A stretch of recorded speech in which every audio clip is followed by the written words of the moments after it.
Bismillahirrahmanirrahim. Assalamualaikum warahmatullahi wabarakatuh.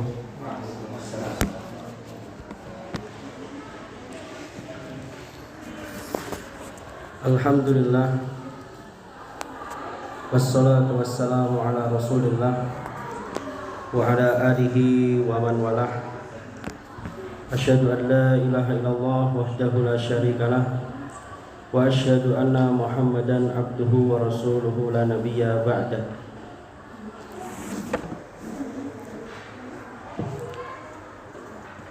Melanjutkan yang kemarin ya, soal tanya jawab itu,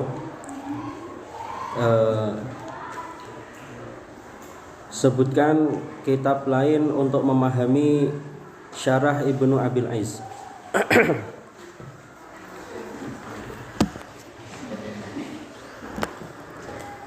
Di antara kitab yang masyhur untuk memahami syarah Ibnu Abil Aiz Al-Hanafi ada namanya kitab Manhaj Al-Imam Ibnu Abil Aiz fil Aqidah. Ada kitab namanya Manhaj Al-Imam Ibnu Abil Aiz fil Aqidah. Itu salah satu kitab yang mempermudah untuk memahami bagaimana manhaj Imam Ibnu Abil Aiz Al-Hanafi di kitab ini, Syarah Ibnu Abil Aiz Al-Hanafi. Kemudian sebutkan nama lain ilmu usuluddin. Soal yang keempat, sebutkan nama lain ilmu usuluddin. Di antaranya ada ilmu al-aqidah, at-tauhid, kemudian usulus sunnah, betul, al-iman, as-sunnah, ada asy-syariah, al-i'tiqad, dan yang lainnya. Banyak ya, benar. Beberapa ulama itu yang menamai ilmu ini usuluddin dengan nama-nama tertentu, ulama-ulama salaf. Kemudian apa yang dimaksud istiqlal al-uqul? Kemarin dah kita bahas itu istiqlal al-uqul, yaitu apa yang dimaksud istiqlal al-uqul dalam ma'rifatullah, dalam ilmu akidah. Berpikir bebas. Berpikir bebas tanpa berlandaskan dalil syar'i atau bergantung dengan akal manusia, tidak berdasarkan wahyu. Istiqlal al-uqul dalam ma'rifatullah. Contohnya yang paling masyhur itu usulnya Maturidiyah. Usul Maturidiyah itu di antara usulnya Maturidiyah, mereka ini mengedepankan akal dahulu, baru setelah itu dalil. Jadi untuk memahami sifat Allah, mereka ini akal harus sesuai dengan dalil. Tapi dia akal lebih dulu, kan itu. Jadi memahami tentang sifat Allah, memahami tentang akidah dengan akal terlebih dahulu. Jadi meragukan, memunculkan pertanyaan-pertanyaan ya tentang Allah Azza wa Jalla. Setelah itu baru dikaitkan dengan dalil, kan itu. Hingga bagaimana caranya akal agar bisa sesuai dengan dalil, kan itu. Bagaimana intinya supaya akal ini, dalil itu mengikuti akal, kan itu. Intinya dia mendahulukan akal, kan itu, tidak mendahulukan dalil. Kalau Ahlussunnah wal Jamaah ketika mengenal Allah, jelas kan itu, semuanya harus berdasarkan wahyu, kan itu, tidak boleh menggunakan akal. Tapi kalau Maturidiyah tadi harus menggunakan akal terlebih dahulu. Jadi kayak rasional, kan itu, mereka berpikir rasional. Kalau seandainya sifat Allah tidak rasional, kan itu. Misal ada ayat menjelaskan tentang sifat Allah kok tidak rasional, kan itu, tidak bisa diterima akal. Mereka takwil, kan itu. Maturidiyah ya seperti Asy'ariyah, hampir mirip seperti Asy'ariyah. Tapi Maturidiyah itu lebih parah, kan itu. Lebih banyak meniadakan sifat-sifat Allah Azza wa Jalla.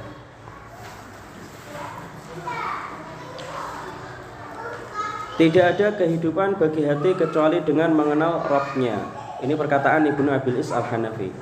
La hayata lil qulub, kan itu. Illa bi an ta'rifa rabbaha, kan itu. Tidak ada kehidupan bagi hati kecuali dengan mengenal Rabbnya. Sebutkan salah satu dalil yang mendukung perkataan ini. Siapa bisa? Apa? Salah satu. Alladzina amanu wa tatma'innu qulubuhum bi dzikrillah, ala bi dzikrillahi tatma'innul qulub. Masyhur sekali ada itu. Kemudian sebutkan dalil yang mendukung perkataan. Itu surat apa? Quran surat Ar-Ra'd. Ya, tadi Quran surat Ar-Ra'd ayat 28. Ar-Ra'd ayat 28. Ala bi dzikrillahi tatmainnul qulub. Kemudian sebutkan dalil yang mendukung perkataan Ibnu Abil Is Al-Hanafi bahwa kunci dakwah para nabi adalah ilmu ma'rifatullah. Kunci dakwah para nabi adalah ilmu ma'rifatullah atau ilmu ma'rifatul ma'bud.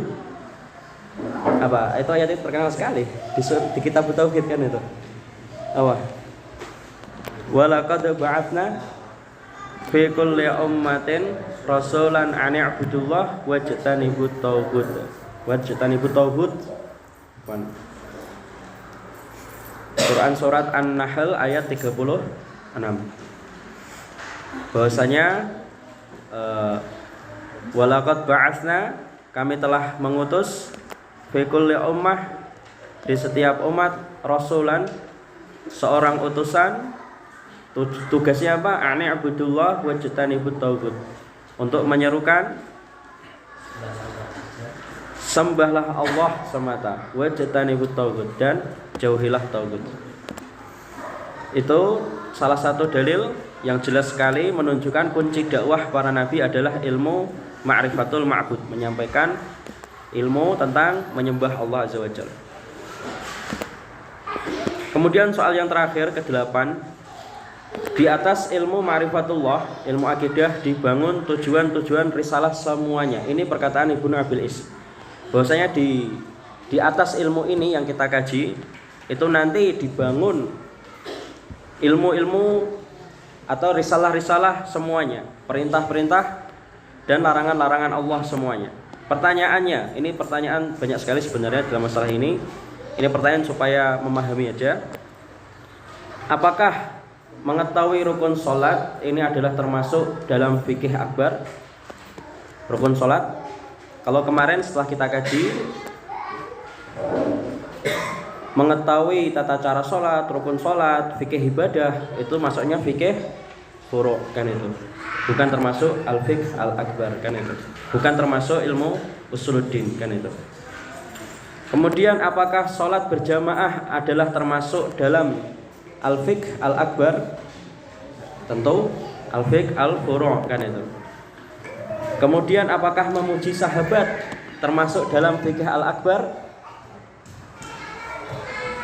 Memuji sahabat apakah termasuk dalam perkara usuluddin? Perkara? Ya, itu akidah, keyakinan kan itu. Yang bid'ah siapa? Syiah, mencela sahabat kan itu. Hadisnya jelas sekali kan itu. Barang siapa yang mencela sahabat kan itu, di hatinya ada kemunafikan kan itu. Ada hadis banyak sekali tentang ini kan itu. Bahasanya di antara sifat munafik adalah mencela para sahabat kan itu. Mencela sahabat Ansor, mencela sahabat Muhajirin kan itu. Ada hadisnya di Kitabul Iman. Dimasukkan Imam Bukhari dalam bab Kitabul Iman kan itu. Nah, apakah mengusap khuf? Khuf tahu ya khuf? Alas sepatu, ada yang memasukkan alas kaki termasuk kan itu, selama tebal kan itu. Apakah khuf ini termasuk mengusap khuf apakah termasuk dalam perkara al-fiqh al-akbar atau usuluddin kan itu? Hah? Ayo. Hah? Jadi di sini yang saya ambil contoh itu memang sebagian ulama, misal tadi seperti rukun sholat, Imam Ahmad itu mencantumkan bahwasanya sholat itu barang siapa yang meninggalkan sholat, tarikus sholat itu kafir kan itu. Dimasukkan di dalam kitab Ushulus Sunnah Imam Ahmad. Tapi kalau di imam-imam yang lainnya tidak kan itu. Hanya Imam Ahmad kan itu. Yang paling keras menyelisih Imam Ahmad ya Imam Syafi'i kan itu. Bahkan ada kisahnya itu Imam Syafi'i dan Imam Ahmad berselisih tentang masalah tarikus sholah kan itu. Masyhur sekali kan itu kisah itu. Imam Ahmad yang paling ngotot memasukkan dalam bukunya Ushulus Sunnah tarikus sholah kafir kan itu. Sholat jamaah tadi kan kita singgung juga kan itu. Sholat jamaah kan itu apakah termasuk fikih akbar kan itu. Sholat jamaah Imam Barbahari di kitab Syarhus Sunnahnya memasukkan sholat jamaah itu termasuk Ushulus Sunnah kan itu sholat jamaah. Orang yang tidak sholat jamaah ditulis secara sharih kan itu secara jelas. Imam Barbahari kan itu di kitab Syarhus Sunnah menulisnya dengan jelas kan itu. Orang yang tidak sholat jamaah ahlu bid'ah kan itu. Bukan ahlu sunnah kan itu maksudnya. Ahlu bid'ah di sini bukan ahlu sunnah, keluar dari ahlu sunnah yang tidak sholat jamaah. Tapi itu hanya Imam Barbahari kan itu. Imam Barbahari. Selainnya ikhtilaf ulama. Sholat berjamaah ini memang ikhtilaf ulama kan itu. Ikhtilaf ulama. Ada yang fardu kifayah, ada yang sunnah muakkad, ada yang fardu ain, ada yang syarat sah sholat. Yang paling keras itu. Yang paling keras sholat berjamaah itu syarat sah sholat. Artinya apa? Jenengan kalau enggak sholat berjamaah, sholatnya enggak sah. Itu pendapat siapa coba itu? Bukan, itu pendapat Ibnu Hazm kan itu yang paling keras itu. Yang paling keras. Kalau Ibnu Hazm tidak sholat berjamaah, sholatnya enggak sah kan itu. Tapi kalau Barbahari tidak sholat berjamaah, ahlu bid'ah kan itu. Ahlu bid'ah. Tapi kalau selain itu ulama-ulama itu ikhtilaf. Tidak sampai berkata seperti itu. Ya kalau yang mengikuti Hambali fardu ain kan itu. Hambali fardu ain, ya kan? Hambali fardu ain. Ya kan? Hambali fardu ain kan itu. Kalau yang enggak sholat berjamaah berarti gimana? Dosa kan itu. Hambali. Kalau yang Syafi'i fardu kifayah. Bahkan Syafi'i itu ada beberapa pendapat. Al-Juwaini bilang sunnah muakkad kan itu. An-Nawawi bilang fardu kifayah. Ibnu Khuzaimah, Ibnu Mundir, Ibnu Khuzaimah, Ibnu Mundir itu dari kalangan Syafi'i juga, murid-murid Imam Syafi'i kan itu. Itu juga mengatakan kalau itu wajib 3 kan itu. Di mazhab Syafi'i itu ada 3 aujuh kan itu. 3 pendapat kan itu. Dari ashab Syafi'i kan itu. 3 pendapat kan itu. Al-Juwaini kan itu. Juwaini itu terkenal sekali imamnya kan. Imamnya di mazhab Syafi'i termasuk kan Imam Haramain kan itu. Imam Nawawi termasuk terkenal kan itu. Ahlu tarjihnya kan itu. Tarjihnya pendapat-pendapat mazhab Syafi'i kan itu. Ibnu Khuzaimah, Ibnu Mundir itu pendahulunya kan itu. Ahli dalilnya lah gitu, pendahulunya, muasisnya kan itu, muasis mazhab Syafi'i kan itu. Itu di mazhab Syafi'i. Kalau mazhab Maliki sunnah muakkad kan itu. Abu Hanifah sunnah muakkad kan itu. Wallahu a'lam bishawab. Itu sholat berjamaah. Tapi yang kita kaji di sini sholat berjamaah itu intinya fikih furu' kan itu, tidak fikih, bukan permasalahan usuluddin kan itu. Tadi betul kan itu. Khuf ini memang khuf. Jenengan kalau membuka dalam pembahasan fikih kayak di kitab Al-Uddah fi Syarhil Umdah, pokoknya syarah-syarah kitab hadis-hadis tentang masalah khuf kan itu. Tentang hadis-hadis tentang khuf ini di syarahnya itu pasti dicantumkan bahwasanya mengusap khuf itu adalah salah satu identitas Ahlus Sunnah wal Jamaah kan itu. Yang tidak mengusap khuf itu adalah Syiah kan itu. Identitasnya Syiah, tidak mau mengusap khuf kan itu. Wallahu a'lam bishawab.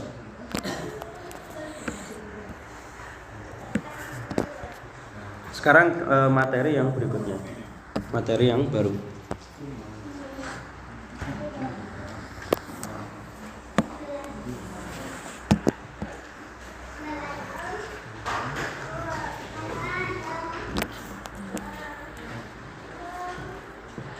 Summa lanjutan ya, lanjutan dari pembahasan kemarin masih di dalam muqaddimah.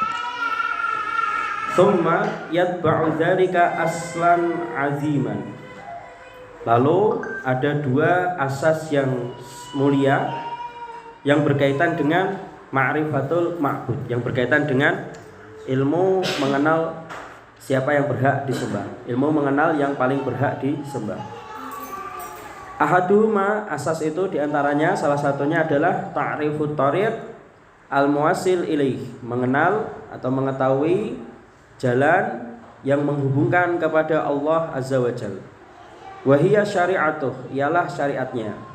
Al-mutadhamminah li amrih wa nahi, yang terdiri dari perintah dan larangannya. Yaitu maksudnya Al-Qur'an, kan itu. Maksudnya Al-Qur'an. Perintah Allah dan larangan Allah yaitu Al-Qur'an, kan itu. Wasani, asas yang kedua yang berkaitan sekali dengan ma'rifatul ma'bud. Asas yang kedua adalah wasani ta'rifus salikin, mengenal orang yang menempuh, kan itu. Ma lahum ba'dal wusul ilaih, orang yang menempuh jalan tadi, kan itu. Ma lahum ba'dal wusul ilaih, apa yang mereka peroleh setelah terhubung kepada Allah Azza wa Jalla, kan itu. Di antara kenikmatan yang bersifat al-muqim, yang bersifat terus menerus. Nah, itu berarti aslan aziman itu ada dua. Itu yang paling penting dalam pembahasan ini, paragraf ini. Ada dua asas yang berkaitan dengan ilmu akidah. Jadi kalau Anda jenengan mau memahami akidah dengan baik, maka pelajari Al-Qur'an dan hadis, gitu intinya, kan itu. Itu kunci ilmu akidah, karena sangat berkaitan erat dengan ilmu akidah, ilmu mengenal Allah. Ingin mengenal Allah, maka dalami ilmu Al-Qur'an, dalami ilmu hadis. Tapi sekarang ada bidang khusus akidah, kan itu.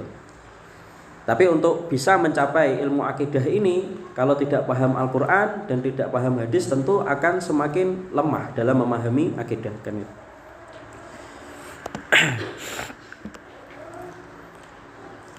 Fa'arafun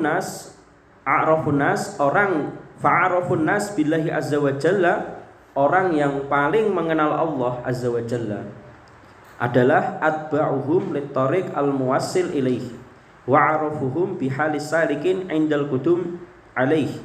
Orang yang paling mengenal Allah azza wa jalla, orang yang paling, apa ini istilahnya, kalau di sufi itu menganggapnya makrifah, kan itu. Sufi itu kan ada makomat apa? Ada makomat tasawuf, kan itu. Di sufi itu ada makomat tasawuf. Tingkat yang paling rendah itu kan syariat. Setelah itu baru hakikat, paling tinggi ma'rifat, kan itu. Itu benar guys. Itu bid'ah itu, syubhat itu, termasuk salah satu syubhat ini.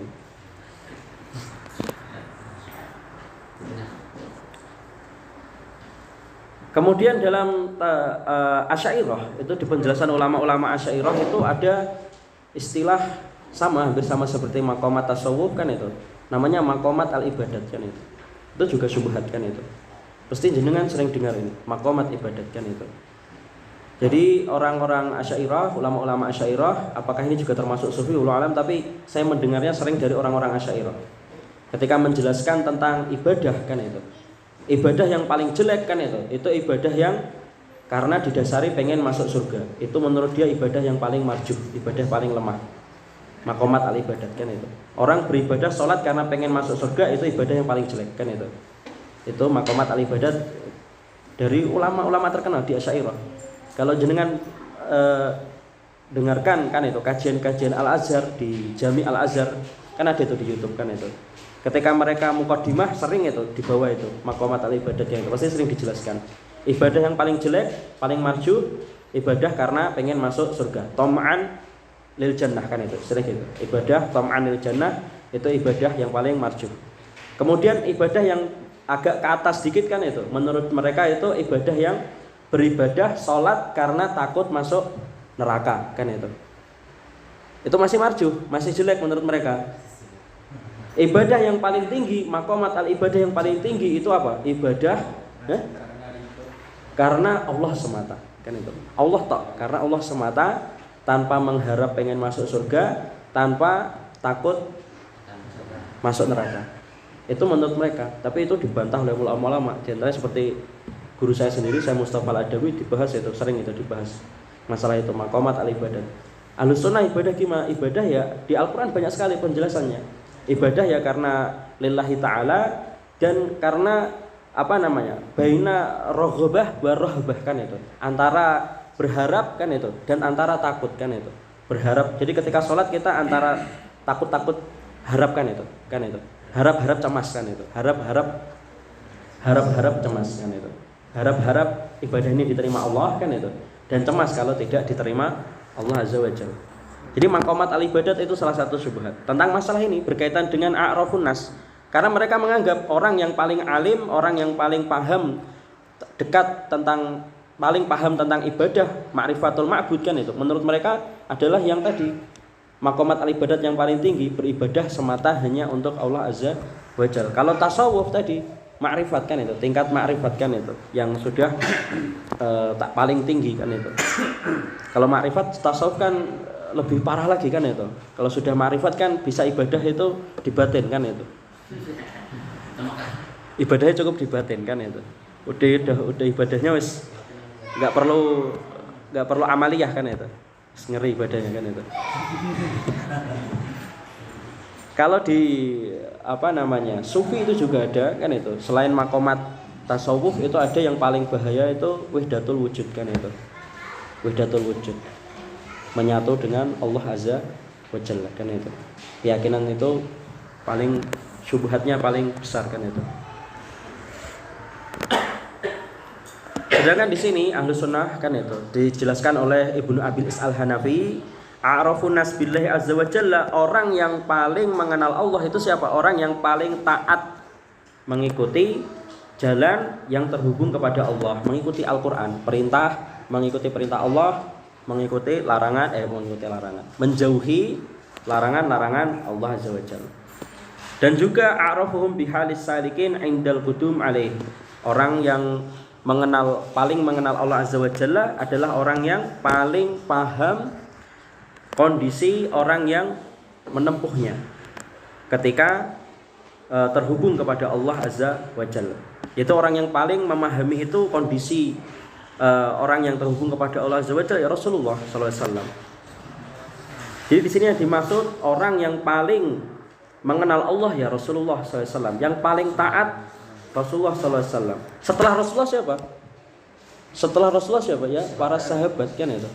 Nomor satu ya Abu Bakar As-Siddiq. Jadi setelah para anbiya, setelah para nabi wafat kan itu. Setelah para nabi wafat, orang yang paling mengenal Allah Azza wa Jalla ya sahabatnya kan itu. Sahabatnya kan itu. Nomor satu ya Abu Bakar As-Siddiq kan itu, urut ya. Umar bin Khattab kan itu. Utsman, Ali kan itu. Itu akidah kita. Mengurutkan seperti itu kan akidah kita juga. Akidah kita. Kalau yang tasyayyu yang terindikasi, ada indikasi fanatik terhadap nasab, fanatik terhadap ahlul bait kan itu. Kalau ada yang indikasi fanatik terhadap ahlul bait mendahulukan Ali bin Abi Thalib kan itu. Jadi ada itu emang kalau jenengan baca biografi ulama-ulama yang mengaku memiliki nasab kepada Nabi sallallahu alaihi wasallam, biasanya mereka sering kan itu nggak secara langsung kan itu, kadang terus diselipkan di pengajian-pengajiannya itu kesannya itu lebih banyak memuliakan Ali bin Abi Thalib kan itu, dan lebih mendiskreditkan kan itu, mengecilkan lah gitu sahabat-sahabat yang lainnya. Terutama ya biasanya yang paling sering dicela sahabat itu siapa? Yang paling sering dicela Muawiyah kan itu, sahabat yang paling sering dicela oleh orang-orang yang tasyayyu kan itu. Tasyayyu itu gak Syiah. Jadi orang Islam Ahlus Sunnah tapi punya indikasi Syiah kan itu. Bisa gitu. Jadi dia kalau pas membahas tentang Ali kan itu terbawa emosi suasana kan itu, dan kadang mengungkit kisah-kisah bahasanya Ali itu dianiaya atau dizolimi kan itu dan lainnya kan itu.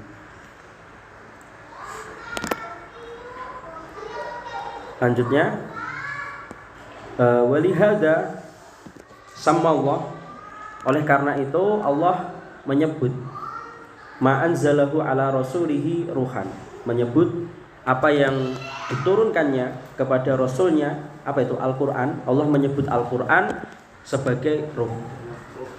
Allah menyebut Al-Quran sebagai ruh. Kenapa? li tawaqqufil hayati al haqiqiyah alaih. Karena atau sebab kehidupan yang hakiki itu bergantung kepada ruh, kan itu. Wa nuran, dan Allah menyebut juga Al-Qur'an itu sebagai cahaya. Kenapa? Karena apa? Li tawaqqufil hidayah alaih.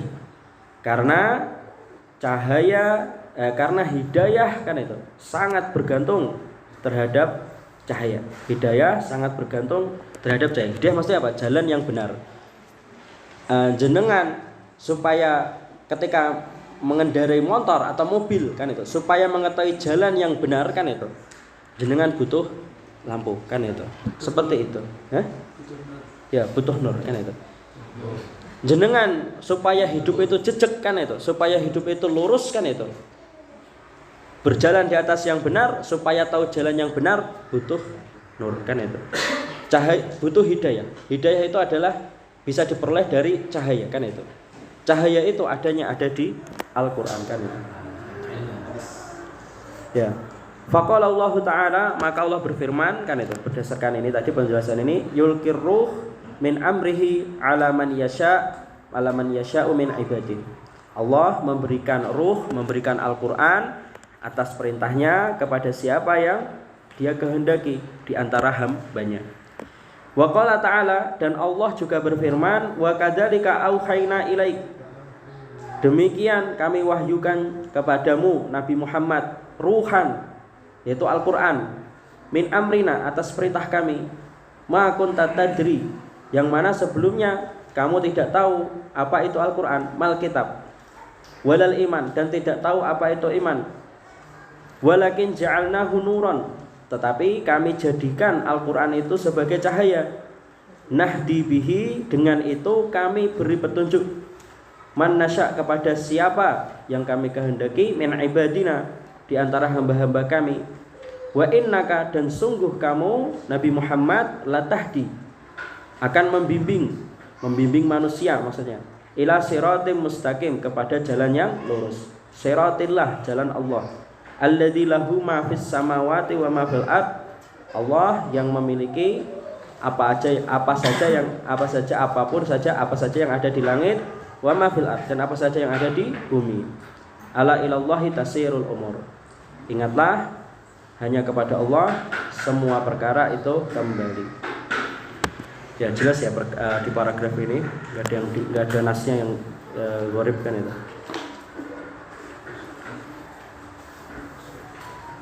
Lanjutnya di paragraf berikutnya, wala ruh, tidak ada ruh illa, kecuali fima ja'a bihi rasul, kecuali terdapat pada apa yang dibawa oleh Rasul SAW. Jadi supaya mendapatkan ruh, kita bisa memperoleh ruh itu hanya dengan apa? Membaca Al-Qur'an, kan itu. Jadi ini menunjukkan manusia itu sangat membutuhkan wahyu, kan itu, membutuhkan terhadap wahyu yang dibawa oleh Rasulullah SAW, Al-Qur'an dan hadis, kan itu. Wala nur illa fi al-istida'ah bih, kan itu. Dan tidak ada cahaya, tidak akan memperoleh cahaya kecuali dengan caranya gimana? Kecuali dalam apa? Fi al-istida'ah bih. Bisa dapat cahaya hanya dengan meminta atau mencari penerangan dengan Al-Qur'an, yaitu mengkaji Al-Qur'an. Al-istida'ah bih, mengkaji Al-Qur'an, kan itu. Atau mencari penerangan di dalam Al-Qur'an, kan itu. Wasammahu asy-syifa, dan Allah menyebut Al-Qur'an itu juga disebut asy-syifa. Kama qala ta'ala, asy-syifa itu apa? Penawar, obat. Ini yang paling banyak diabaikan orang-orang di sini. Sedikit sekali yang bisa mengambil manfaat di sini. Kama qala ta'ala, sebagaimana Allah berfirman, qul huwa lilladzina amanu hudan wasyifa. Katakanlah Nabi Muhammad, katakanlah, huwa Al-Qur'an lilladzina amanu, Al-Qur'an itu untuk orang-orang yang beriman, sebagai hudan, sebagai petunjuk, dan sebagai penawar, obat, wasyifa, sebagai penawar. Fahuwa wa in kana hudan, Al-Qur'an meski sebagai petunjuk dan sebagai wasyifaan, sebagai penawar mutlakon secara mutlak. Lakin lamma kana al-muntafi' bidzalik, tetapi tatkala hendak mengambil manfaat dengan Al-Qur'an itu, yang bisa hanya siapa? Humul mukminin, yang bisa hanya orang-orang yang beriman. Maka khussu bidzikr, maka khussu, mereka dikhususkan, disebutkan di dalam ayat ini. Maka di ayat kita disebutkan Qul huwa lilladzina amanu. Al-Qur'an itu hanya untuk orang-orang yang beriman. Lilladzina amanu. Wallahu ta'ala arsala rasulahu bil huda wa dinil haq, dan Allah yang Maha Tinggi mengutus utusannya rasulahu bil huda dengan membawa petunjuk dan membawa agama yang benar. Fala huda, maka tidak ada petunjuk illa kecuali fi ma ja'a bih, kecuali terdapat pada apa yang dibawa oleh Rasul.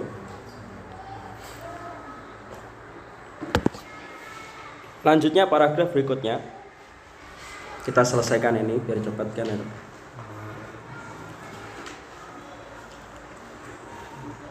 Wala raiba, dan tidak diragukan lagi annahu yajibu ala kulli ahad, bahwasanya wajib bagi setiap individu. Wajib individu itu berarti wajib apa maksudnya? Wajib ain, fardu ain atau fardu ain, kan itu. Wajib ain atau fardu ain. Wala raiba annahu yajibu ala kulli ahad an yu'mina bima ja'a bihi rasul imanan aman mujmalan. Wajib ain, yang wajib ain apa? Beriman terhadap apa yang dibawa oleh Rasul, kan itu. Iman yang secara umum dan yang secara garis besar. Maksudnya apa? Iman yang mudah dipahami oleh banyak orang. Atau apa ya? Istilahnya ada istilahnya itu ma'lumun minatin bid-darurah, kan itu. Sesuatu yang mudah dipahami, kan itu. Wala raiba anna ma'rifata ma ja'a bihi rasul ala tafsila, dan tidak diragukan bahwa mengetahui apa yang dibawa Rasul secara rinci, secara dalam, kan itu. Ini hukumnya fardun alal kifayah. Fardun alal kifayah itu berarti apa? Kewajiban yang diwajibkan hanya untuk beberapa orang saja. Kalau sudah ada yang mengerjakan, maka kewajiban yang lainnya gugur atau menjadi sunnah, kan itu. Betul? Fardun alal kifayah, kewajiban bagi beberapa orang saja. Fa inna dzalika dakhilun fi tablighi ma ba'atsallahu bihi rasulah. Di antaranya, kan itu, yang termasuk di dalamnya di antaranya adalah tabligh, kan itu. Menyampaikan risalah, menyampaikan wahyu, kan itu. Menyampaikan apa yang dibawa oleh Rasul, kan itu, mengajarkan. Wa dakhilun fi tadabburil Qur'an wa aqlih wa fahmih. Termasuk yang fardu kifayah, termasuk yang fardu kifayah apa? Mentadabburi Al-Qur'an, mentafsirkan Al-Qur'an, memaknai Al-Qur'an, kemudian memahami Al-Qur'an secara dalam. Ini adalah perkara yang fardu kifayah. Tidak semua orang diwajibkan. Wa ilmil kitab wal hikmah, ulumul Qur'an, memperdalam ilmu Al-Qur'an, Tuhfatul Atfal, Al-Jazariyah, Syatibiyah, kan itu. Memiliki sanad, kan itu. Qiraah as-sab'ah, kan itu, dan yang lainnya. Itu tidak diwajibkan bagi semua orang, hanya fardu kifayah, kan itu.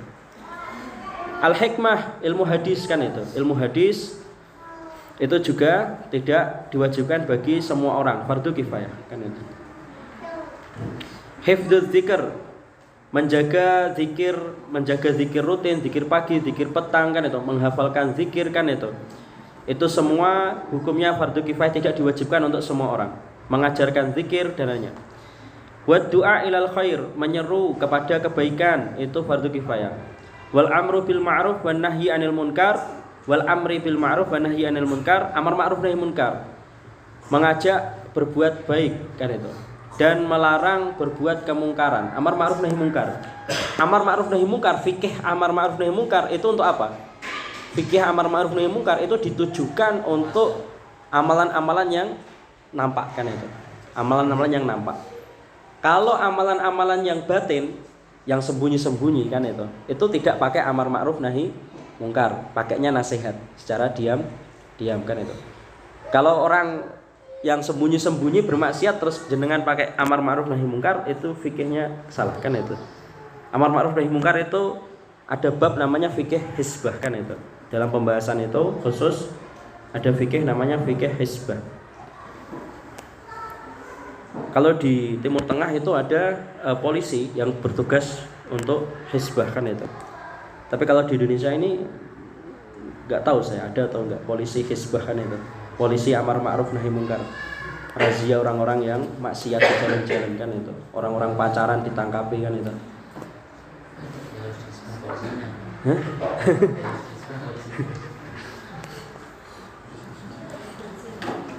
Wa du'a ila sabilir rabb bil hikmah, menyeru kepada jalan Allah dengan cara yang bijak. Ini fardu kifayah karena enggak semua orang bisa kan itu. Wal mau'izah al hasanah, menasihati dengan nasihat yang baik. Wal mujadalah, debat, adu argumen, ini juga fardu kifayah. Billati hiya ahsan. Wal mujadalah billati hiya ahsan, ini fardu kifayah. Beradu argumen, berdebat dengan cara yang baik. Tapi kalau debat kusir itu mirok, itu enggak boleh. Bahkan Imam Ahmad bin Hambal dicantumkan di kitab Ushulus Sunnah itu untuk meninggalkan, jadi diantara identitas Ahlus Sunnah wal Jamaah itu meninggalkan mirok kan itu, debat kusir kan itu. Kemudian kitab kitabnya Imam Al-Muzani itu apa lupa saya, As-Sunnah atau apa lupa saya namanya. Kitab Imam Al-Muzani itu juga sama, mencantumkan al-mirok itu di antara identitas Ahlussunnah wal Jamaah meninggalkan al-mirok kan itu, debat kusir kan itu.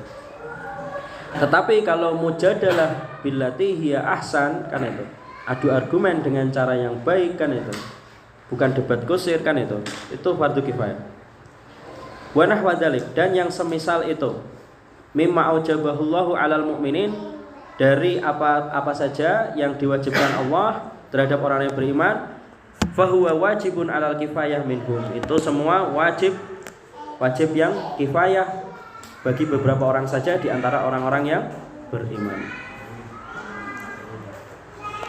Terakhir ini paragraf terakhir, wa amma ma yajibu 'ala a'yanihim, sedang yang wajib per individu, wajib yang perorangan kan itu, atau wajib yang bagi setiap orang, wajib ain kan itu. Yang wajib ain kan itu pun fahada yatanawa. Yang wajib ain pun itu pun bermacam-macam. Bitanawi kudaruhim, bermacam-macam, tergantung dengan kemampuan mereka, tergantung kemampuan kan itu. Kemudian tergantung wahajatihim, tergantung kebutuhan. Wa ma'rifatihim, tergantung pengetahuan kan itu, pengetahuan mereka. Dan tergantung apa? Wa ma umira bihi a'yanuhum, tergantung terhadap apa yang diperintahkan kepadanya kan itu, apa namanya, bagi per individu kan itu. Nah ini wala yajibu 'alal ajiz, maka apa? Tidak wajib bagi orang yang lemah an sama ibadil ilm, orang yang lemah dalam taksil ilm, dalam belajar mendengarkan ilmu kan itu. Orang yang lemah dalam an fahmi daqiqihi, orang yang lemah dalam memahami ilmu secara dalam kan itu.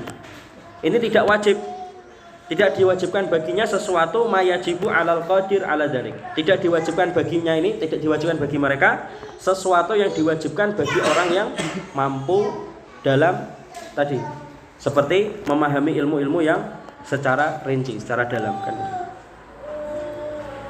Wa yajibu 'ala man sami'an nusus, dan wajib bagi orang-orang yang telah memahami, telah mendengar dalil-dalil, nas-nas, wa fahmiha, dan memahami dalil-dalil min ilmi tafsil, dalil-dalil ilmu-ilmu yang terperinci kan itu.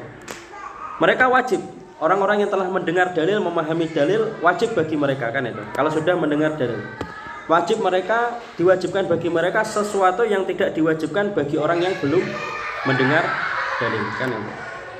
Kemudian yang terakhir, wa yajibu 'alal mufti, dan diwajibkan bagi mufti kan itu. Wal muhaddis, diwajibkan bagi ahli hadis kan itu. Dan diwajibkan bagi hakim kan itu. Sesuatu mala yajibu 'ala man laisa kadzik, sesuatu yang tidak diwajibkan bagi orang yang tidak seperti mereka kan itu. Jadi ini dalam pembahasan ini, bahkan yang wajib ain kan itu, yang iman yang secara umum kan itu, iman yang secara garis besar, iman yang mudah dipahami, itu pun bagi setiap individu itu bermacam-macam kan itu, sesuai kemampuan kan itu. Kewajiban Anda kan itu, ustadz kan itu, kewajiban Anda ustadz dengan kewajiban penjual sayur kan itu pun berbeda kan itu. Berbeda tergantung kemampuan, bagaimana dia sampainya dalil kepada mereka kan itu, dan sampainya dalil kepada jenengan kan itu. Wallahu a'lam bishawab. Pertanyaan kan itu. Ini kita lewati yang manhaj pengajian ini, ungkapan-ungkapan yang sulit ini. Soal-soal.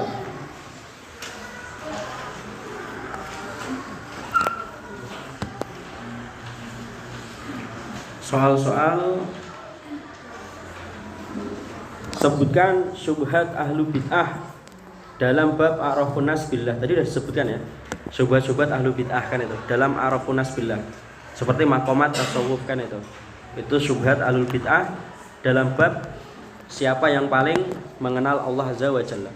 Mereka mengaku tingkatan yang paling tinggi mengenal Allah Azza wa Jalla ma'rifat kan itu. Ma'rifat.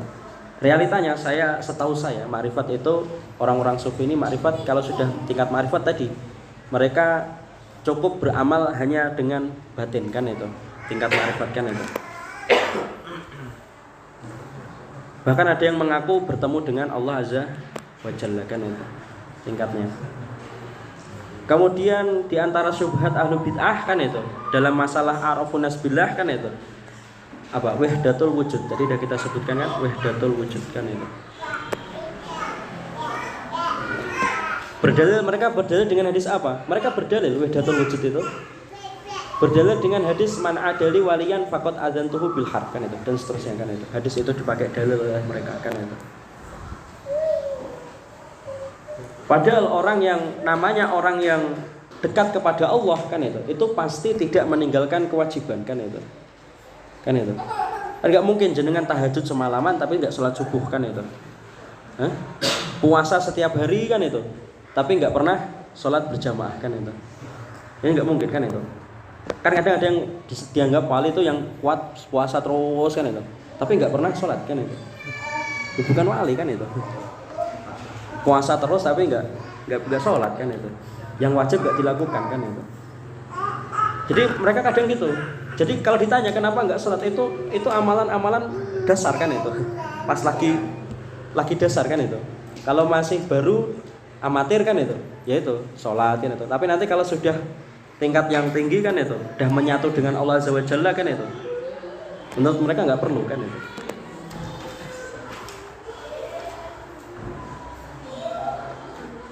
Kemudian syubhat yang lain ahlu bid'ah maqamat al-ibadat. Tadi kan udah kita singgung ya. Maqamat al-ibadat. Menurut mereka ibadah yang paling tinggi kan itu ibadah semata-mata hanya kepada Allah, tidak mengharapkan surga dan tidak takut masuk neraka. Jadi kalau yang ibadah karena pengen masuk surga, menurut mereka itu ibadah yang sangat lemah kan itu. Itu maqamat al-ibadat. Ibadah karena takut masuk neraka kan itu menurut mereka juga ibadah yang lemah, marjuh kan itu. Ibadah yang kuat kan itu menurut mereka yang kuat ya tadi ibadah yang hanya semata-mata kepada Allah tanpa mengharapkan pengen masuk surga dan tanpa ada rasa takut tadi masuk neraka kan itu syubhat kan itu. Kemudian sebutkan syubhat orang kafir ahlul kitab dalam bab a'rafun nas billah kan itu. Ahlu kitab juga mereka menebarkan syubhat kan itu tentang mereka mengaku dekat kepada Allah Azza wa Jalla, mengaku paling dekat kepada Allah Azza wa Jalla. Seperti orang Nasrani kan itu menganggap Tuhan itu berwujud kan itu. Orang Nasrani Tuhan itu harus berwujud kan itu. Jadi kalau Tuhan nggak berwujud ya bukan Tuhan menurut mereka kan itu. Kita dianggap Tuhan kita nggak ada kan itu. Bagi orang Nasrani mereka menganggap kita nggak ada Tuhan ya kan itu. Kita nggak ada Tuhan ya. Tuhan harus ada wujudnya kan itu. Menurut orang Nasrani kan itu ahlu kitab kan itu banyak itu tersebar kan itu. Syubhat mereka tersebar kan itu. sering diceramah-ceramah pendeta-pendeta mereka berkata dengan lantang kan itu. Agama kami mengajarkan kasih sayang kan itu. Tidak mengajarkan kebencian. Itu sering dengar dengan pendeta-pendeta. Jadi mereka menganggap Tuhan kan itu, Allah kan itu, mengajarkan kepada kami kan itu kasih sayang, tidak mengajarkan kepada kami kebencian. Padahal di dalam kitab Al-Iman kan itu, Imam Bukhari kan itu, Al-hubbu fillah wal bughdu fillah kan itu. Islam itu, Ma'rifatul Ma'bud, iman kan itu, benci karena Allah kan itu, juga cinta karena Allah kan itu. Diajarkan cinta karena Allah dan diajarkan benci karena Allah. Makanya ada pembahasan al-wala wal bara kan itu. Ya kan? Itu kan berdasarkan dari tadi al-hubbu fillah wal bughdu. Al-imanu itu al-hubbu fillah wal bughdu fillah kan itu.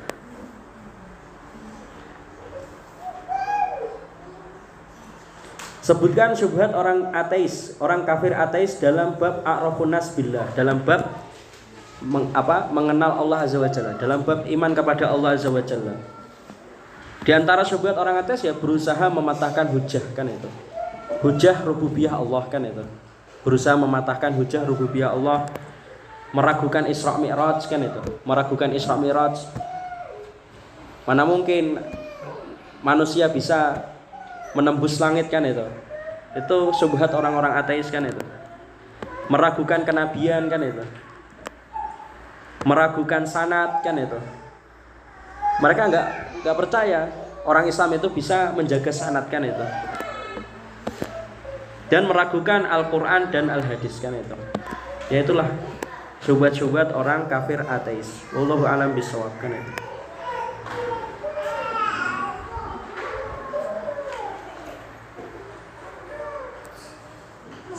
Soal yang keempat tentang tadi fardu ain ya, tentang fardu ain. Pertanyaannya, langsung pertanyaan aja ya. Apakah seorang petani muslim yang menghina Rasulullah, ada petani muslim menghina Rasulullah sallallahu alaihi wasallam, berdosa enggak? Petani muslim mukallaf enggak dia? Mukallaf kan? Berdosa kan itu. Bahkan menyebabkan riddah kan itu, meski dia hanya petani muslim kan itu. Karena itu apa? Memuji Rasul kan itu.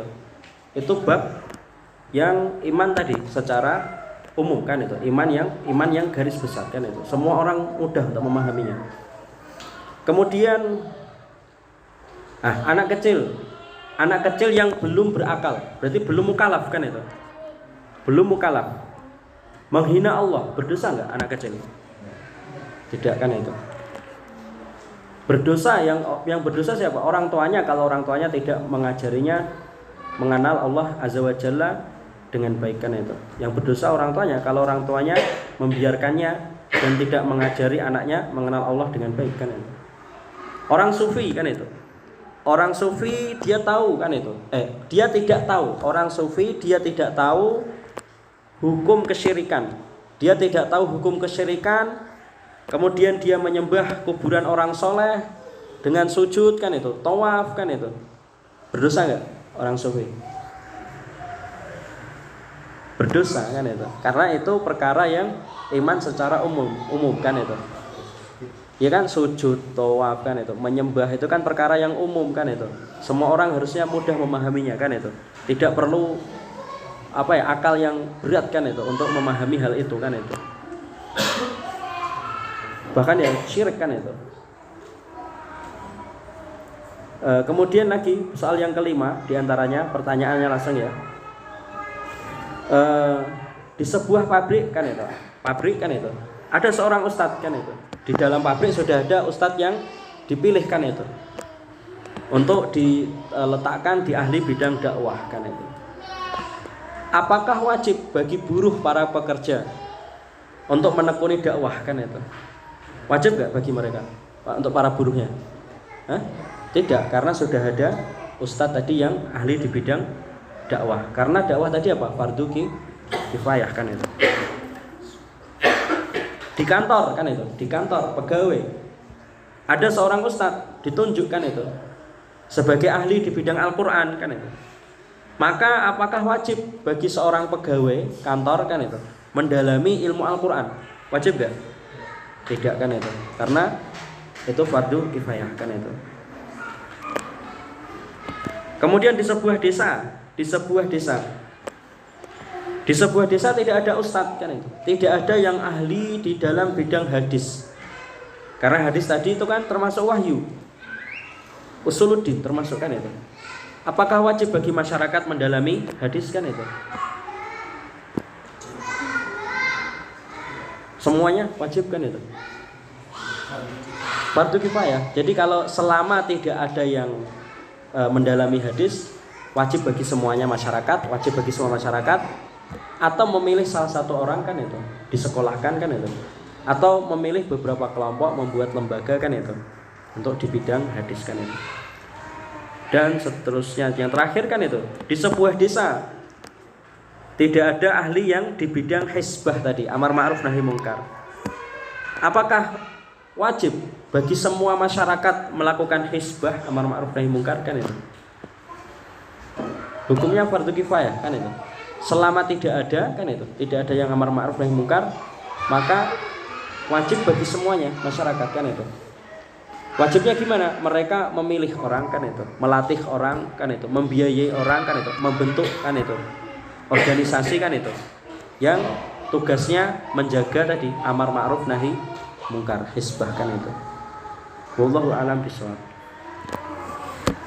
Udah, dia ditanyakan? Gak ada. Kalau gak ada, kita tutup. Subhanakallahumma wa bihamdika asyhadu an la ilaha illa anta astaghfiruka wa atubu ilaik. Wassalamualaikum warahmatullahi wabarakatuh.